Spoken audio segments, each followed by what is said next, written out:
नमस्कार। हम सभी ने बीते दिनों में देश का सामर्थ्य और उसका संयम दोनों देखा है। मैं सबसे पहले भारत की पराक्रमी सेनाओं को, सशस्त्र बलों को, हमारी खुफिया एजेंसियों को, हमारे वैज्ञानिकों को, हर भारतवासी की तरफ से सैल्यूट करता हूं। हमारे वीर सैनिकों ने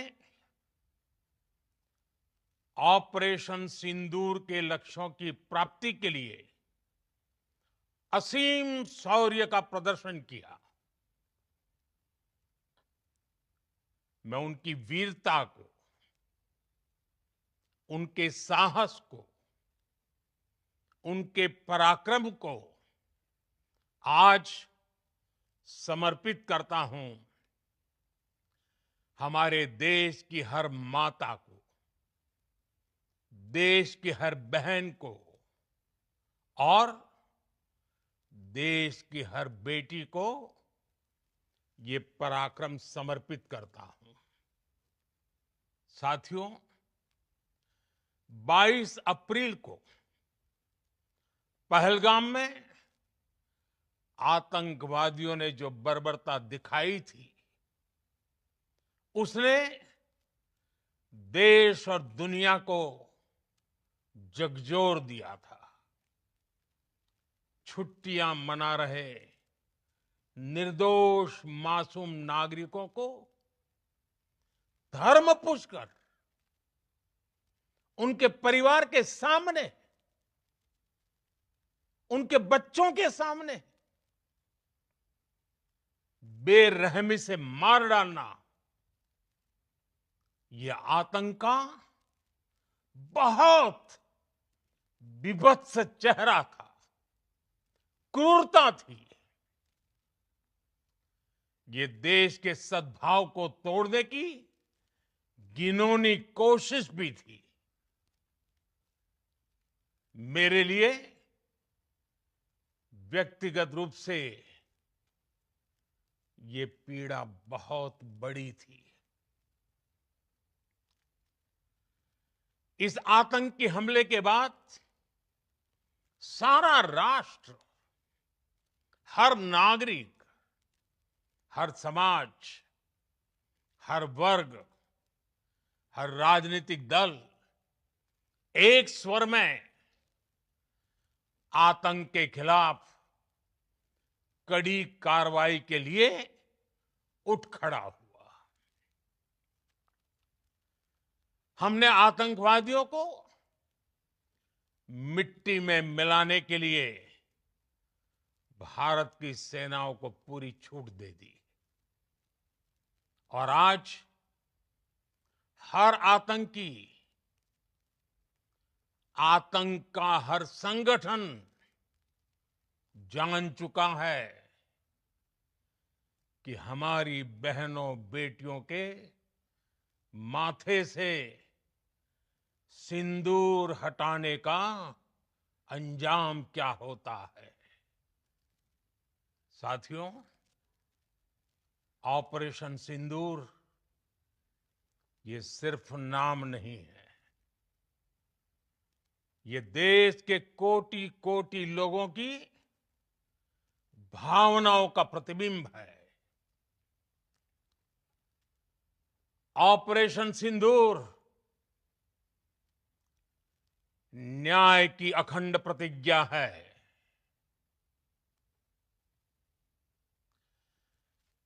6 मई की देर रात, 7 मई की सुबह पूरी दुनिया ने इस प्रतिज्ञा को परिणाम में बदलते देखा है।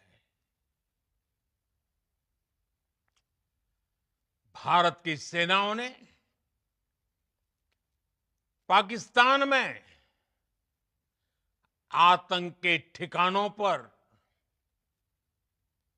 उनके ट्रेनिंग सेंटर्स पर सटीक प्रहार किया। आतंकियों ने सपने में भी नहीं सोचा था कि भारत इतना बड़ा फैसला ले सकता है।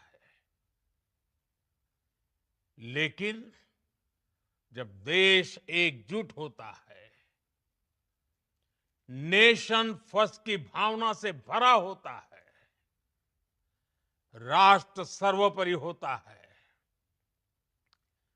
तो फौलादी फैसले लिए जाते हैं, परिणाम लाकर दिखाए जाते हैं। जब पाकिस्तान में आतंक के अड्डों पर भारत की मिसाइलों ने हमला बोला, भारत के ड्रोन्स ने हमला बोला, तो आतंकी संगठनों की इमारतें नहीं, बल्कि उनका हौसला भी थर्रा गया। बहावलपुर और मुरिद के जैसे आतंकी ठिकाने एक प्रकार से ग्लोबल टेररिज्म की यूनिवर्सिटीज रही है। दुनिया में कहीं पर भी जो बड़े आतंकी हमले हुए हैं, चाहे 9/11 हो, चाहे लंदन ट्यूब बॉम्बिंग हो, या भारत में दशकों से जो बड़े बड़े आतंकी हमले हुए हैं, उन सब के तार कहीं ना कहीं आतंक के इन्हीं ठिकानों से जुड़ते रहे हैं। आतंकियों ने हमारी बहनों का सिंदूर उजाड़ा था, इसलिए भारत ने आतंक के ये हेडक्वार्टर्स उजाड़ दिए। भारत के इन हमलों में 100 से अधिक खूंखार आतंकवादियों को मौत के घाट उतारा गया है। आतंक के बहुत सारे आका बीते 2.5-3 दशकों से खुलेआम पाकिस्तान में घूम रहे थे, जो भारत के खिलाफ साजिशें करते थे। उन्हें भारत ने एक झटके में खत्म कर दिया। साथियों, भारत की इस कार्रवाई से पाकिस्तान घोर निराशा में गिर गया था, हताशा में गिर गया था, बौखला गया था। और इसी बौखलाहट में उसने एक और दुस्साहस किया। आतंक पर भारत की कार्रवाई का साथ देने के बजाय पाकिस्तान ने भारत पर ही हमला करना शुरू कर दिया। पाकिस्तान ने हमारे स्कूलों, कॉलेजों को, गुरुद्वारों को, मंदिरों को, सामान्य नागरिकों के घरों को निशाना बनाया। पाकिस्तान ने हमारे सैन्य ठिकानों को निशाना बनाया। लेकिन इसमें भी पाकिस्तान खुद बेनकाब हो गया। दुनिया ने देखा कि कैसे पाकिस्तान के ड्रोन्स, पाकिस्तान की मिसाइलें भारत के सामने तिनके की तरह बिखर गई। भारत के सशक्त एयर डिफेंस सिस्टम ने उन्हें आसमान में ही नष्ट कर दिया। पाकिस्तान की तैयारी सीमा पर वार की थी, लेकिन भारत ने पाकिस्तान के सीने पर वार कर दिया। भारत के ड्रोन्स, भारत की मिसाइलों ने सटीकता के साथ हमला किया। पाकिस्तानी वायुसेना के उन एयरबेस को नुकसान पहुंचाया, जिस पर पाकिस्तान को बहुत घमंड था। भारत ने पहले 3 दिनों में ही पाकिस्तान को इतना तबाह कर दिया, जिसका उसे अंदाजा भी नहीं था। इसलिए भारत की आक्रामक कार्रवाई के बाद पाकिस्तान बचने के रास्ते खोजने लगा। पाकिस्तान दुनिया भर में तनाव कम करने के लिए गुहार लगा रहा था, और बुरी तरह पीटने के बाद इसी मजबूरी में 10 मई की दोपहर को पाकिस्तानी सेना ने हमारे डीजीएमओ को संपर्क किया। तब तक हम आतंकवाद के इंफ्रास्ट्रक्चर को बड़े पैमाने पर तबाह कर चुके थे।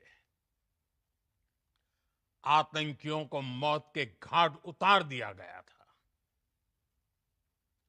पाकिस्तान के सीने में बसाए गए आतंक के अड्डों को हमने खंडहर बना दिया था। इसलिए जब पाकिस्तान की तरफ से गुहार लगाई गई, पाकिस्तान की तरफ से जब ये कहा गया कि उसकी ओर से आगे कोई आतंकी गतिविधि और सैन्य दुस्साहस नहीं दिखाया जाएगा, तो भारत ने भी उस पर विचार किया। और मैं फिर दोहरा रहा हूं, हमने पाकिस्तान के आतंकी और सैन्य ठिकानों पर अपनी जवाबी कार्रवाई को अभी सिर्फ स्थगित किया है। आने वाले दिनों में हम पाकिस्तान के हर कदम को इस कसौटी पर मापेंगे कि वो क्या रवैया अपनाता है। साथियों, भारत की तीनों सेनाएं, हमारी एयरफोर्स, हमारी आर्मी और हमारी नेवी, हमारी border security force BSF, Bharat के अर्धसैनिक बल लगातार अलर्ट पर है। सर्जिकल स्ट्राइक और एयर स्ट्राइक के बाद अब ऑपरेशन सिंदूर आतंक के खिलाफ भारत की नीति है। ऑपरेशन सिंदूर ने आतंक के खिलाफ लड़ाई में एक नई लकीर खींच दी है। एक नया पैमाना, न्यू नॉर्मल तय कर दिया है। पहला, भारत पर आतंकी हमला हुआ तो मुंह तोड़ जवाब दिया जाएगा। हम अपने तरीके से, अपनी शर्तों पर जवाब देकर रहेंगे। हर उस जगह जाकर कठोर कार्रवाई करेंगे जहां से आतंक की जड़ें निकलती हैं। दूसरा,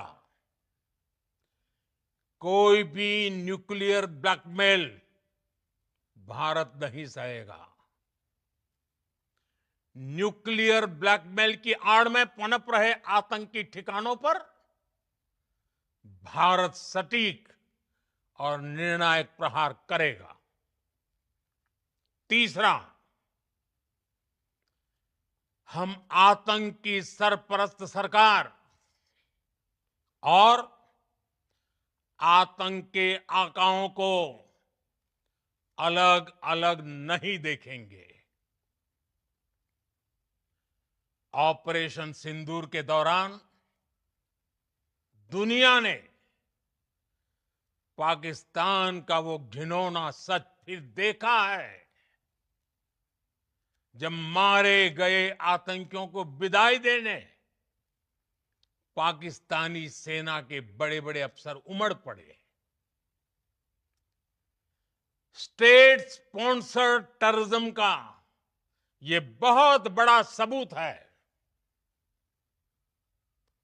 हम भारत और अपने नागरिकों को किसी भी खतरे से बचाने के लिए लगातार निर्णायक कदम उठाते रहेंगे। साथियों, युद्ध के मैदान पर हमने हर बार पाकिस्तान को धूल चटाई है और इस बार ऑपरेशन सिंदूर ने नया आयाम जोड़ा है। हमने रेगिस्तानों और पहाड़ों में अपनी क्षमता का शानदार प्रदर्शन किया और साथ ही न्यू एज वॉरफेयर में भी अपनी श्रेष्ठता सिद्ध की। इस ऑपरेशन के दौरान हमारे मेड इन इंडिया हथियारों की प्रामाणिकता सिद्ध हुई। आज दुनिया देख रही है 21वीं सदी के वॉरफेयर में made in India defence equipments, इसका समय आ चुका है। साथियों, हर प्रकार के आतंकवाद के खिलाफ हम सभी का एकजुट रहना, हमारी एकता हमारी सबसे बड़ी शक्ति है। निश्चित तौर पर ये युग युद्ध का नहीं है, लेकिन ये युग आतंकवाद का भी नहीं है। टेररिज्म के खिलाफ जीरो टॉलरेंस, ये एक बेहतर दुनिया की गारंटी है। साथियों, पाकिस्तानी फौज, पाकिस्तान की सरकार जिस तरह आतंकवाद को खाद पानी दे रहे हैं, वो एक दिन पाकिस्तान को ही समाप्त कर देगा। पाकिस्तान को अगर बचना है तो उसे अपने टेरर इंफ्रास्ट्रक्चर का सफाया करना ही होगा। इसके अलावा शांति का कोई रास्ता नहीं है। भारत का मत एकदम स्पष्ट है। टेरर और टॉक एक साथ नहीं हो सकते। टेरर और ट्रेड एक साथ नहीं चल सकते और पानी और खून भी एक साथ नहीं बह सकता। मैं आज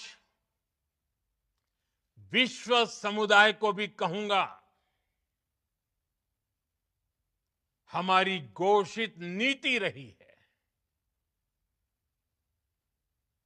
अगर पाकिस्तान से बात होगी तो टेररिज्म पर ही होगी। अगर पाकिस्तान से बात होगी तो पाक ऑक्युपाइड कश्मीर पीओके उस पर ही होगी।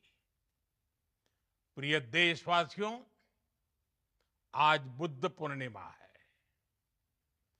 भगवान बुद्ध ने हमें शांति का रास्ता दिखाया है। शांति का मार्ग भी शक्ति से होकर जाता है। मानवता शांति और समृद्धि की तरफ बढ़े, हर भारतीय शांति से जी सके, विकसित भारत के सपने को पूरा कर सके, इसके लिए भारत का शक्तिशाली होना बहुत जरूरी है। और आवश्यकता पड़ने पर इस शक्ति का इस्तेमाल भी जरूरी है। और पिछले कुछ दिनों में भारत ने यही किया है। मैं एक बार फिर भारत की सेना और सशस्त्र बलों को सैल्यूट करता हूं। हम भारतवासी के हौसले, हर भारतवासी का एकजुटता का शपथ, संकल्प, मैं उसे नमन करता हूं। बहुत बहुत धन्यवाद। भारत माता की जय। भारत माता की जय। भारत माता की जय।